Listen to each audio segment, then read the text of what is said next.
Is Elon Musk going to fight Mark Zuckerberg in a cage match? Is this the weirdest timeline we could all possibly imagine? It started when Musk replied to an article detailing Meta's plan to launch a Twitter competitor called Threads.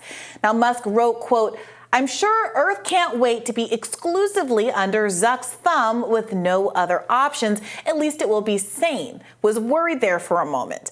One user replied to Musk, quote, "Be careful, Elon. I heard Zuckerberg does the jujitsu now." To which Musk responded, quote, "I'm up for a cage match if he is, LOL." Now, Zuckerberg has responded to Musk and agreed to go head-to-head in a cage match, writing on his Twitter story, quote, "Send me the location." I want to see this fight very, very much. Who's your money on? It's on Zuckerberg. I'm sorry. I don't have a good idea of the actual shape and size of Elon Musk. I don't know. Is he very tall? I don't know. I do remember. I know what he looks like. I can't picture him in comparison to other people. Guess how tall Zuckerberg is? I think he is tall. I remember 5'10", 5'11"? I remember seeing a picture of Zuckerberg at a congressional hearing Sure. with a pillow boosting his height. Oh, he's not that tall. And when I Google it, I confirm that the internet says he is 5'7". Now, he is in control of the internet, and we all know the rule of short kings is that there tends to be additions to one's height, and that's if you don't have as much influence with social media results as Mark Zuckerberg presumably does. We all love a short king, but he does. But he is gotten in good shape. I think everybody pictures Jesse Eisenberg from the Social Network movie, who's got the kind of nerdy thing going on. But Zuckerberg, I think, does like CrossFit and stuff. I was Googling him. He's got some arms. He's using his fists. He also doesn't feel pain, right? He's a robot. He is Android. Okay, well, how tall do you think Elon Musk is? Because wingspan matters, in these things. I don't know. Elon Musk is 6'1.5" inches tall. So this is why this is an interesting matchup, because Elon is kind of a giant. Okay, but age-wise, Elon is 51. Mark Zuckerberg, I believe, is 38. He was a year ahead of me. Yeah.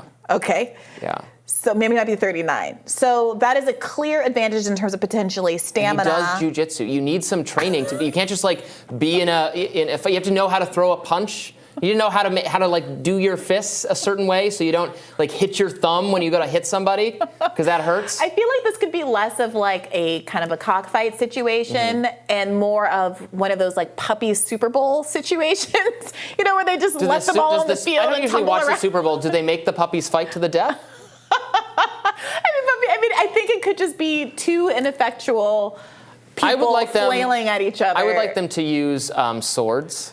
Then we're getting more into my interest. Okay, but that's an interesting point. While you were building a social media site, I studied the blade. Right. I think you raise an interesting point, which is why are they choosing to fight in an arena where neither of them has any real expertise? They're two tech giants. Why isn't this a technical competition? Like a coding a coding war, or at least play a video game or something. Yeah, they should play Call of Duty or something. Now, in that matchup, I definitely put my money behind Zuckerberg, because we know that he did, in fact, build. Person too. Well, no, he built his company from the ground up. He was a sophomore in college who made an app using his brain. We know that he can code and do things. Elon Musk has a reputation of having money and buying companies and then taking responsibility. I'm pretty sure for them. what Zuckerberg does in his free time is watch speed runs of video games, which is also something I do in my spare time.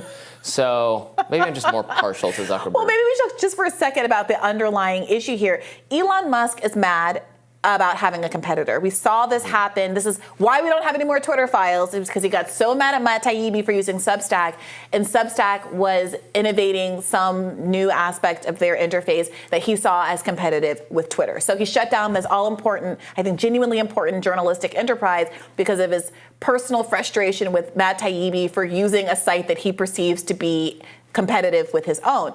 Now, he characterized Mark Zuckerberg and Meta as being all-encompassing, like somehow, what did he say in the tweet that we initially read, that I'm sure everything will be sane when the whole world is basically run by Mark Zuckerberg and Meta. That seems to be a kind of an interesting critique to make of Mark Zuckerberg when you are very much in aspiring that same, to the same exact thing. Yeah, exactly. Yeah. Look, they're tech rivals. And that's fine. And this, like, we're not taking this seriously, obviously. They have a rivalry. Mm-hmm. I actually think it's kind of funny that they're engaging back and forth in this way. If Jack Dorsey was to come back into the picture, I think he would win in a fight. Oh, I think that he can just meditate I think he could use so hard. his mind. Yes, exactly. Psychic. Yes, we're picturing the same thing. The psychic. Exactly. So substantively, what do you make of the idea? Do you think that there's space for Meta to compete in the Twitter realm? Elon characterized Meta as having stolen ideas from Instagram and these other companies. I thought that Meta just bought those other companies, and Instagram is Facebook and all of those kinds of things. But there have been efforts, obviously, since Elon Musk bought Twitter for people to go to Mastodon or some of these other sites that don't seem to have been really genuinely competitive. Do you think that Elon has cause to be really worried now that one of the biggest players in the game, who already does have an infrastructure that have these overlapping programs that are integrated with each other, if he gets into the Twitter space, should Elon Musk be worried? I mean, Zuckerberg and Facebook consciously made decisions to make their platform less like Twitter in a way that, as I've talked about numerous times on the show, devastated the news and journalism industry. Because for all the attention we pay to Twitter, Facebook always had way more users, visits. In the time period where social media was a big part of traffic to news websites, Facebook dwarfed Twitter. It was much more going on. Well, it still does. At Facebook. Well, now they're basically nothing. Well, no. Both of them. No. I mean, they still have more users, but they're not directing traffic to websites. My point being, because the news feed, the algorithm on Facebook doesn't have a lot of outside links anymore. It punishes offsite links. And there used to be a lot of conversation that'd be occurring in the comments under there. Honestly, there was probably a time, maybe 5-7 years ago, where I was probably involved in as many conversations about the kinds of conversations you were having on Twitter, at least until like 2 years ago. Yeah. That was just as prevalent on Facebook. And it was among more people I actually knew. But then at some point, Facebook decided to deprioritize that on this concern it was too nasty and harmful and toxic. It is worth noting, Facebook has 3 billion people using it monthly. Sure. That means roughly 37% of the world's population are Facebook users. That's more than 200 million businesses use Facebook tools and more than 7 million advertisers. YouTube is next with 2.2 billion users a month, then WhatsApp with 2 billion.